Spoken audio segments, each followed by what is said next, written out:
صرف ایک جگہ اللہ تعالیٰ نے یا ایھا الذین آمنو کے بعد تقسیم کیا، مردوں کو الگ بات کی، عورتوں سے الگ بات کی۔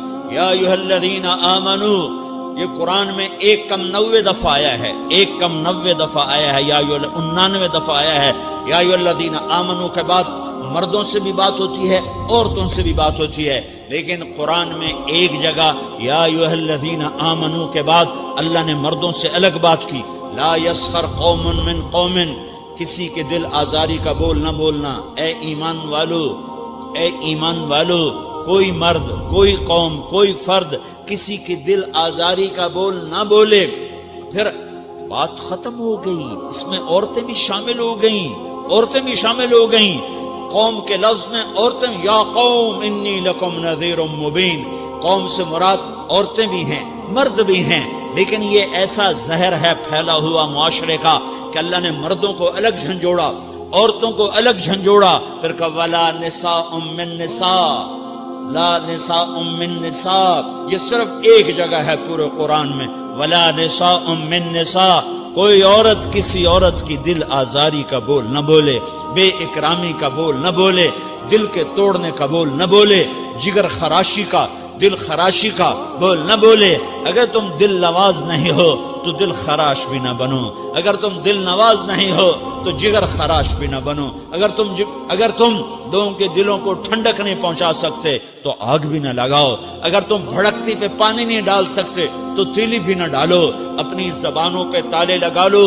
اگر اپنے نفس کو پاکیزہ کرنا ہے تو دو باتیں کرنی پڑیں گی، دو باتیں، ایک اپنی عبادات کو ٹھیک کرو، اللہ سے تعلق بناؤ، وہ نماز سے بنتا ہے، وہ نماز سے بنتا ہے، نماز کو خوبصورت بنا کے پڑھو۔ یہ سارے مجھے نوجوان نظر آ رہے ہیں، نمازی ہیں لیکن نماز پڑھتے ہیں عادت والی، تیز تیز بھاگ دوڑ والی، وہ نماز نہیں ہے جو دل کو کھینچے، جو دل کو پکڑے، جو اخلاق پر، کردار پر اثر انداز ہو۔ عادت کی نماز ہے، اپنی نماز خوبصورت بناؤ، اپنی نماز بڑھیا بناؤ، اپنی نماز کو اچھا کر کے پڑھنے کی کوشش کرو۔ اللہ سے بات کرنی ہے، 2 کے 3 منٹ لگا دو، 3 کے 5 منٹ لگا دو، تمہاری نماز خوبصورت ہو جائے گی۔ ایک اپنی عبادات ٹھیک کرو، اللہ سے تعلق بناؤ، نماز کے ذریعے، قرآن کے ذریعے، تلاوت کے ذریعے، روزے کے ذریعے، حج کے ذریعے، زکوٰۃ کے ذریعے اگر فرض ہے، اگر نہیں ہے تو صدقہ کرو، خیرات کرو، نہیں تم پر فرض پھر بھی کرو کہ اللہ تعالیٰ نے 10 دفعہ زکوٰۃ دینے کا حکم دیا ہے اور 82 دفعہ پورے قرآن میں اللہ نے اس 10 سمیت اللہ تعالیٰ نے مال کے خرچ کرنے کا حکم دیا ہے۔ غریبوں کو بھی ترغیب دی ہے کہ تم بھی لگاؤ لگاؤ لگاؤ۔ علی کل مسلم صدقہ، ہر مسلمان پہ صدقہ واجب ہے۔ یا رسول اللہ ان لم یستطع، نہ ہو پیسہ تو کیا کرے؟ تو سنو اپنے نبی کی بات، یعمل بیدیہ وینفق علی نفسہ ویتصدق، تو اسے چاہیے کہ وہ بازار میں جا کے مزدوری کرے، وہ کھیت میں جا کے مزدوری کرے، وہ منڈی میں جا کے مزدوری کرے اور مزدوری سے پیسے کمائے، کچھ اللہ کے نام پہ صدقہ کرے اور کچھ اپنے اوپر خرچ کرے۔ خرچ کرنا اتنا ضروری ہے، یہ بدنی عبادت کے ساتھ مالی عبادت ہے جس سے نفس پاکیزہ ہوتا ہے۔ اگر نہیں ہے تیرے پاس تو خرچ، تو مزدوری کر، مزدوری سے مال بنا، کچھ اپنے اوپر خرچ کر، کچھ غریبوں پر، کچھ اپنے جیسے اور غریبوں پر خرچ کر، اپنی عبادت بناؤ۔ دوسری چیز ہے جس سے تمہارا میرا نفس پاک ہوگا، وہ اخلاق ہیں، وہ اخلاق ہیں، وہ اخلاق ہیں، اور اخلاق 90% زبان کے میٹھے بول کا نام ہے۔ 90% اخلاق زبان کے میٹھے بول کا نام ہے، زبان کے میٹھے بول کا نام ہے، زبان کے میٹھے بول کا نام ہے۔ لا تصعر خدک للناس، کیا میرے رب نے بات کی ہے کہ تمہاری بدتمیزی تمہارے چہرے سے بھی نہیں ہونی۔ ایک زبان کا بول ہے نا، بول تو دلوں کو پھاڑ دیتا ہے، لیکن بعض اوقات آدمی چہرہ ایسا یبوس بنا لیتا ہے، ایسا عبوس چہرہ ہوتا ہے، ایسا قمطریر ہوتا ہے کہ چہرے پہ خشونت ہوتی ہے، چہرے پہ وحشت لے آتا ہے۔ اللہ نے کہا وہ بھی نہ کرنا، اور بعض نظروں سے آدمی گھورتا ہے، اللہ نے کہا وہ بھی نہ کرنا۔ لا تصعر کے اندر اللہ تعالیٰ نے 2 چیزوں کی نفی فرمائی ہے کہ کہ ایک آدمی زبان کا بول نہیں بولتا ہے لیکن چہرہ ایسا خشمناک بناتا ہے، ایسا وحشتناک بناتا ہے کہ اگلے کا دل مٹھی میں آ جاتا ہے کہ نا نا نا نا یہ کام بھی نہیں کرنا. اور بعض نظروں کے قہر برساتا ہے، نظروں سے شعلے برساتا ہے، تو اللہ نے کہا نا نا نا وہ بھی نہیں کرنا. تیری نظر میں بھی پیار ہو،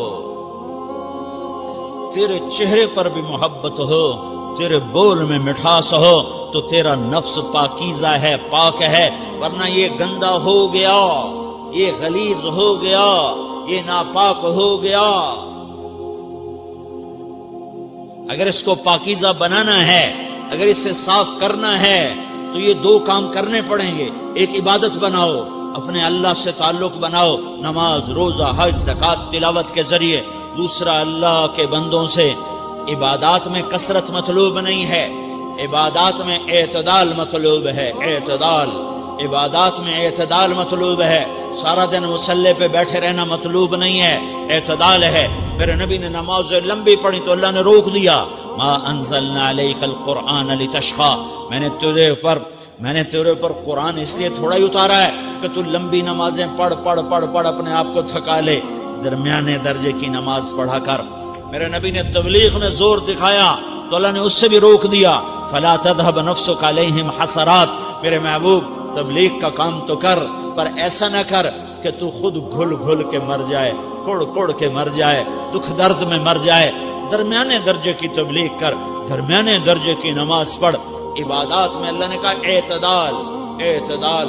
اور جب میرے نبی نے اخلاق دکھائے، جب اخلاق میں زور دکھایا، جب اخلاق میں بلندیوں کو چھوا، تو اللہ تعالیٰ نے اعتدال کی بجائے اور آگے بڑھنے کا حکم دیا، شاباش بھی دی اور آگے مزید بڑھنے کا حکم بھی دیا، شاباش بھی دی. پہلے اللہ نے قسمیں اٹھائیں، نون والقلم وما یسطرون، مجھے قلم اور اس کے تحریر کی قسم. ما انت بنعمت ربک بمجنون وان لک لاجرا غیر ممنون وانک لعلی خلق عظیم. مجھے قسم ہے قلم اور اس کی تحریر کی، اے میرے حبیب شاباش، انک لا شاباش، تیرے اخلاق بڑے بلند ہیں. انک لذو خلق نہیں کہا، انک لعلی کہا ہے، علا کہ سارے اخلاق پر تو چھا گیا ہے، اور اخلاق تیری باندی بن گئے ہیں، اور اخلاق تیرے غلام بن گئے ہیں، اور تو اخلاق پر حاوی ہو گیا ہے. شاباش، انا اور لام یہ دو کا میں ترجمہ کرتا ہوں شاباش. اے میرے نبی شاباش، تیرے اخلاق پہ کیا کہنے، تیرے اخلاق کے کیا کہنے. میں تجھے داد دیتا ہوں، میں تیرا رب تجھے داد دیتا ہوں، تجھے شاباش دیتا ہوں کہ تیرے اخلاق ایسے ہی ہونے چاہیے. یہ نہیں کہا تھوڑی آنکھیں دکھا، یہ نہیں کہا ذرا زبان میں تیزی لا، یہ نہیں کہا ذرا نظروں کے تیر برسا، یہ نہیں کہا قہر آلود نظروں سے دیکھ، یہ نہیں کہا کہ چہرے کو عبوس بنا، یہ نہیں فرمایا کہ تھوڑے کم کر. نہیں، انکا لا، لام اور انا، یہ لام اور انا مل کر کیا بنتا ہے؟ شاباش. جیسے استاد شاگرد کے کندھے پر، کمر پر، پیٹھ پر ہاتھ مار کہتا ہے بیٹا شاباش، تو نے بڑے اچھا نمبر لیے. تو میرا اللہ کہتا ہے میرے محبوب شاباش. اپنے نبی کی کمر پہ اللہ ہاتھ مارتا ہے، کہتا میرے حبیب شاباش، تیرے اخلاق بڑے بلند ہیں. یہاں شاباش دی، پھر کہا اور آگے بڑھا. کیا کہا؟ وَخْفِضْ جَنَاحَكَ لِلْمُؤْمِنِينَ وَخْفِضْ جناحک لمن اتبعک من المؤمنین.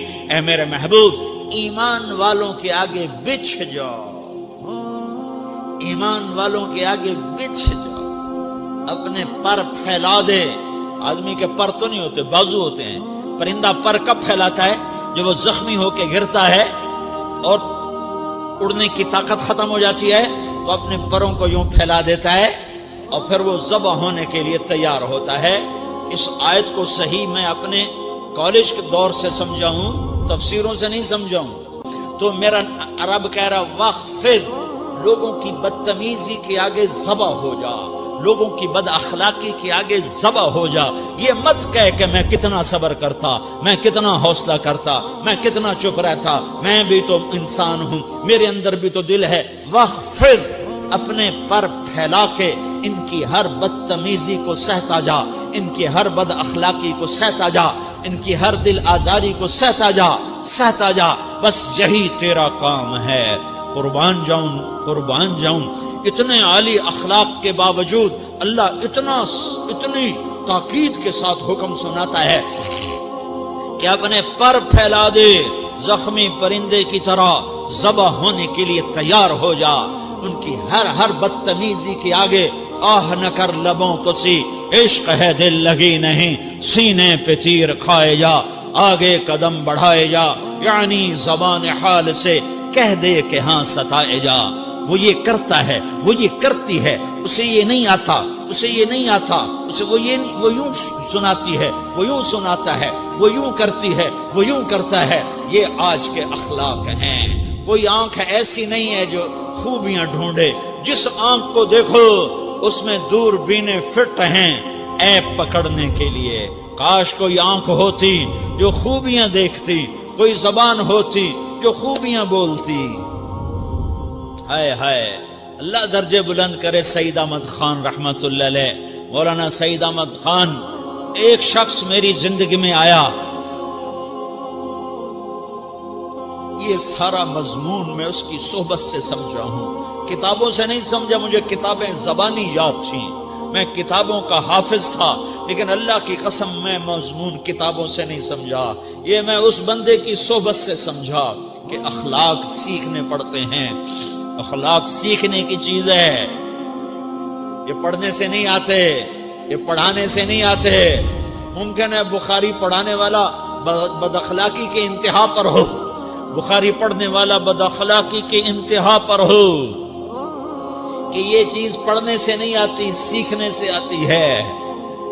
پڑھا، کتابیں زبانی یاد کی، چٹائیوں کے ساتھ سل کے بیٹھ کے پڑھا، نہیں سمجھ میں آئے، ایک ہستی کو دیکھا، ایک اخلاق والے کو دیکھا، اس کے ساتھ چند صبحیں گزری، چند شامیں گزری جو میری زندگی کا سب سے قیمتی اثاثہ ہیں، تو پھر مجھے پتا چلا کہ اخلاق کسے کہتے ہیں، اور اخلاق بھی سیکھنے کی چیز ہے، اور اخلاق ہی انسانیت کا نام ہے۔ بد اخلاقی ہے تو انسانیت نام کی شے کوئی نہیں۔ میرے رب کو زیادہ تسبیحات کی ضرورت نہیں ہے، یوں ممبر پہ بیٹھ کے لمبی تقریروں کی میرے رب کو زیادہ ضرورت نہیں ہے۔ بچھ جاؤ، پٹ جاؤ، مٹ جاؤ، لٹ جاؤ، اور اللہ کے دربار میں اونچا مقام پالو۔ لوگوں کی سہنا سیکھ لو، لوگوں کے زخم سہنا سیکھ لو، لوگوں کی لگائے ہوئے نشتر، لوگوں کے لگائے ہوئے زخم چھوڑ دو رسنے کے لیے، چھوڑ دو گھاؤ بننے کے لیے، چھوڑ دو انہیں گہرا ہونے کے لیے۔ یہ جتنے گہرے ہوں گے اتنا تم اللہ کو محبوب نظر آؤ گے۔ تو بچا بچا کے نہ رکھ اسے، تیرا آئینہ ہے وہ آئینہ کہ شکستہ ہو تو عزیز تر ہے نگاہ آئینہ ساز میں۔ اسے ٹوٹنے دو، اسے ٹوٹنے دو۔ توڑنے والوں کو کہہ دو آ جاؤ ادھر آ ستمگر، ہنر آزمائیں تو تیر آزما، ہم جگر آزمائیں۔ لوگوں کو بولنے دو، عورتوں کو بولنے دو، تم سنتی جاؤ اور سہتی جاؤ اور پیتی جاؤ اور اف نہ کرو اور آہ نہ کرو۔ تم وقت کی رابعہ بصری ہوگی، تم وقت کے جنید بغدادی ہوگے۔ بڑے بڑے مجاہدوں والے اور بڑے بڑے عبادات والے، بڑے بڑے عبادات کے قطب مینار، اللہ کی قسم تمہاری گرد نہیں چھو سکتے، تمہاری گرد کو نہیں پا سکتے۔ تمہیں پہنچنا تو کہاں ہے، تمہاری گرد کو بھی نہیں پہنچ سکتے ہیں۔ اگر تم اپنے اخلاق قابو کر لو، اپنی زبان پہ قابو کر لو، لوگوں کی دل آزاری پہ چپ رہنا سیکھ لو، لوگوں کی تکلیف پر چپ رہنا سیکھ لو، اور لوگوں کی بدتمیزی پر چپ رہنا سیکھ لو، اور برے سے اچھا بننا سیکھ لو، برے کے سامنے مسکرانا سیکھ لو، تانے سن کر بھی مسکرانا سیکھ لو، تو تمہیں زیادہ نفلوں کی ضرورت نہیں پڑے گی، تمہیں لمبی تہجد کی ضرورت نہیں پڑے گی۔ تم وہاں پہنچو گے جہاں کوئی نہ پہنچ سکے گا، تم ادھر جاؤ گے جہاں کوئی نہ جا سکے گا، تمہارے مقامات کو کوئی پا نہ سکے گا آخرت میں، نہ دنیا میں نہ آخرت میں۔ اپنے اخلاق بناؤ، اپنی آخرت کو بنانا ہے تو اس نفس کو پاکیزہ کرو۔ یہ نفس پاک ہوتا ہے دو باتوں سے، ایک عبادات سے، ایک اچھے اخلاق سے، اور یہ غلیظ ہوتا ہے، ناپاک ہوتا ہے عبادات کو چھوڑنے سے اور بد اخلاقی کا شکار ہونے سے۔ بد اخلاقی سب سے بڑی غلاظت اور کبیرہ گناہ سب سے بڑی غلاظت ہے، اور عبادات سب سے بڑی خوراک ہے، سب سے بڑی پاکیزگی ہے۔ اچھے اخلاق سب سے بڑی خوراک ہے، سب سے بڑی پاکیزگی ہے۔ گناہوں کا چھوڑ دینا سب سے بڑی طہارت ہے۔ یہ کرو گے اللہ تمہیں چمکائے گا، تمہاری دنیا بھی بنائے گا، تمہاری آخرت بھی بنائے گا۔ یہ اخلاق سیکھنے پڑتے ہیں، عبادات کو سیکھنا پڑتا ہے۔ اللہ کے راستے میں جاؤ، اللہ کے راستے میں پھرو، اور اپنے اخلاق بھی بناؤ، اپنا ایمان بھی بناؤ، اپنے کردار کو بھی بناؤ، اور مرتے دم تک یہ محنت کرتے رہو، کرتے رہو، کرتے رہو۔ کرتے کرتے موت آ گئی تو جو ادھورا پن ہے اللہ دور کر دے گا، جو ادھورا پن ہے اللہ دور کر دے گا۔ اور کوشش کرو 24 گھنٹے کی زندگی میں اس زبان پہ خیر کے سوا کچھ نہ نکلے۔ تم بے شک فرض نماز پڑھو، تسبیحات مسنونہ پڑھو، تو لمبے ذکر نہ کرو، لمبے قرآن نہ پڑھو، لمبے نفل نہ پڑھو، میری ایک مان لو، یہ زبان پہ قابو پالو، اس زبان کو بند کرنا سیکھ لو، اسے ہونٹوں تلے، اسے دانتوں تلے دبانا سیکھ لو، یہ ہونٹوں کے در بند کرنا سیکھ لو۔ یہ مدرسے کے طلبہ نظر آ رہے ہیں، ان کو شیطان کوئی دعوت دے گا شراب پیو، ان کو کوئی شیطان دعوت دے گا کہ جوا کھیلو، ان کو دعوت دے گا غیبت کرو، ان کو دعوت دے گا فلاں کی برائی کرو، ان کو دعوت دے گا اس کے عیب ڈھونڈو اور اس کو چسکے لے لے کر بیان کرو۔ یہ اس گناہ کی مار دیتا ہے، اس میں ایسی مار دیتا ہے کہ نمازیں صاف ہو جاتی ہیں، عبادات صاف ہو جاتی ہیں، علم صاف ہو جاتا ہے، تبلیغ صاف ہو جاتی ہے۔ ہمارے استاد مولانا زار شاہ صاحب رحمۃ اللہ علیہ ہمیں فرمایا کرتے تھے، جب وہ کبھی غیبت کی نفرت بٹھاتے تو فرمایا کرتے تھے تم سب سے زیادہ کمائی کرنے والا طبقہ ہو طلبۃ العلم، لیکن ایک بول بول کر ساری کمائی پہ پانی پھیر دیتے ہو۔ تو میرے بھائیوں چاہے دین والے ہو، چاہے دنیا والے ہو، مدرسے والے ہو، کالج والے ہو، ایک عبادت کو بناؤ، ایک اپنے اخلاق کو بناؤ، تو اللہ تمہارے ساتھ ہے، دنیا بھی تمہاری ہے، آخرت بھی تمہاری ہے۔ اگر اللہ کو ساتھ نہ لیا اور اس نفس کو پاکیزہ نہ کیا تو یہ جہان بھی برباد ہے، اگلا بھی برباد ہے۔ اسے پاک کرنے کی نیت آج سے نیت کرو کہ اسے انشاءاللہ پاک کرنے کی کوشش کریں گے۔ تو نیت کرتے ہو سارے کہ اسے پاک رکھنا ہے۔ کبھی کوئی دھبا لگ جائے، لگتا رہے گا، انسان جو ہے تو فوراً دھونے کی، جیسے کرتے پہ دھبا لگ جائے تو فوراً دھونے کی کوشش کرتے ہیں، اسے دھونے کی کوشش کرو۔ آنسوؤں کا پانی بس بڑے سے بڑے داغ کو دھونے کے لیے آنسوؤں کا پانی چاہیے، اور زیادہ پانی بھی نہیں چاہیے۔ ایک مکھی کے سر کے برابر تمہاری آنکھوں کے کٹوروں میں آنسو تیر گیا جو صرف تمہارے اندر کو تر کر گیا، باہر نہ نکل سکا۔ تمہاری آنکھ اتنی بخیل ثابت ہوئی کہ تمہیں آنسو کا ایک قطرہ نہ دے سکی، لیکن اتنا دے دیا کہ تمہارے کنارے بھیگ گئے۔ تو تمہارے بڑے بڑے داغ اللہ دھو کے صاف کپڑا تمہیں تمہارے ہاتھ میں پکڑا دے۔ تو جب ہو جائے توبہ کرو، جب ہو جائے آنسوں سے صاف کرو۔ آنسو نہیں نکلتا تو آہوں سے صاف کرو، تمہاری آہیں بھی اسے صاف کر دیتی ہیں، تمہارے آنسو بھی اسے صاف کرتے ہی کرتے ہیں، تمہاری آہیں بھی اسے صاف کر دیں گی۔ تم کہتے ہو جی دل بڑا سخت ہے، آنسو نکلتا ہی نہیں، تو تم کچھ آہ ہی بھر دو اللہ کے آگے، تو وہ بھی تمہیں کہاں سے کہاں پہنچا دے گی۔ تو میرے بھائیو اس کی نیت کرتے ہو نا، پچھلی پر توبہ کرو، پچھلی پہ توبہ کرو، پچھلی پر توبہ کرو، اگلی صحیح گزارنے کی نیت کرو۔ تو توبہ کی بھی نیت کرتے ہو تو کہو یا اللہ میری توبہ،